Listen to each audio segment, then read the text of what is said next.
What's going on, ladies and gentlemen of YouTube? This is Aaron from Cat Donkey coming back once again for another video, coming at y'all from very cold Texas. It was about 26 degrees this morning, which to some of you out there may not be that cold. By the way, that's 26 degrees Fahrenheit, not Celsius. So it was pretty cold today. So we're looking at about 40 degrees right now, so it's kind of heated up a little bit, but this morning it was damn cold out there, really cold. Anyway, so today, like I promised in my last video, coming at y'all with a Eagles versus Rams preview video. I'm really excited about this game. I don't know about y'all, but I'm really pumped to see Carson Wentz versus Jared Goff.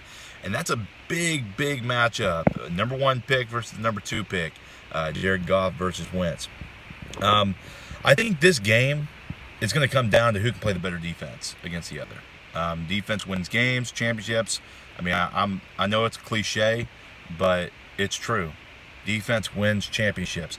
If Carson Wentz does not come out in this game and dominate from the get-go like he did against Denver, like he did against San Francisco, like he did against Chicago, I mean, there's and even to an extent Dallas, when he did that in the second half, if he doesn't come out and dominate this game from the get-go, then the Eagles won't win.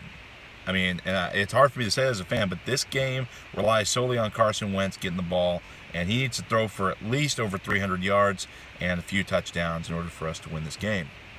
Now, another key thing for the Eagles, running game. The Rams are not the best in the league at stopping the run. I know that our defense is pretty tough when it comes to holding back the run, which is another thing I'll talk about later. But it's very important that we get a running game going, so that way it can open up those play actions, open up those long balls that Carson Wentz can throw. And even though he's not the most accurate deep ball receiver, I'd rather have that deep ball open than not for him, instead of having to rely on Aguilar and maybe Ertz if he's available in the slot. So I'm thinking that with those key features, or those key things, are pretty key to getting the Eagles offense going. I'd like to see a little bit more of LeGarrette Blount in those goal line situations, instead of, like we did against Seattle, running a pass on I think it was the 6 or 7 yard line in the red zone. Yeah, we should have been running the ball with LeGarrette Blount or Jay Ajayi, but woulda, shoulda, coulda. We lost the game, and that's that. But that's for the Eagles side. Now for the Rams is kind of the same thing. Establish the running game with Todd Gurley and open up the play action with Jared Goff. I don't know if Robert Woods is going to be available for this game for the Rams. Maybe, may not be. I'm not too sure. I haven't looked at the injury reports yet. But either way, Sammy Watkins, you got to shut him down. He's a big deep ball threat. Very quick receiver, underrated while he was in Buffalo, in my opinion, and now he's starting to do some really good work in Los Angeles. So that's going to be a good matchup to watch. Is Sammy Watkins versus the Eagles secondary. That's going to be interesting. And of course, Todd Gurley versus our defensive line, Fletcher Cox and Brandon Graham. You got all these guys that are just monsters. And the Eagles. Here's my bold prediction of the game. Eagles win the first quarter, they win the game. They win the first quarter, they win the game.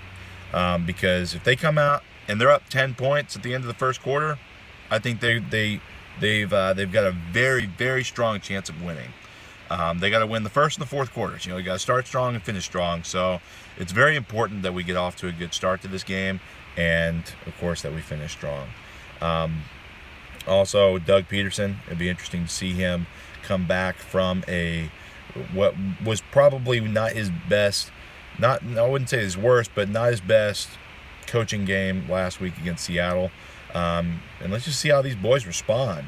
Coming from an Eagles fan's perspective, I want to see these guys respond in such a way where they come out and they just dominate from the get-go. I want to see them do that, because if they don't, well, it's going to be a tough game. It's going to be a rough game for them if they don't come out and start performing well.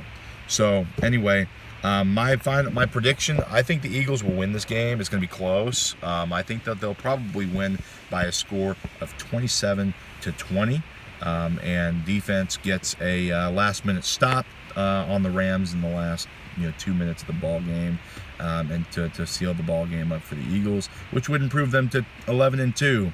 And like I mentioned in my last video, the Falcons win over the Saints, which, by the way, shout out to the guy, I forget his name, that commented. I mistakenly said that the Falcons were, I think, 7-6. They are 8-5. My apologies to the Falcons fans out there. Anyway, if we win this game, that would pretty much put us 2 games ahead, I believe, of both the New Orleans and LA. So this is a very important game for us to win if we want any hopes of having a first round bye in the playoffs. So anyways, this is Cat Donkey, Aaron from Cat Donkey signing out, and see y'all next time. Go Birds.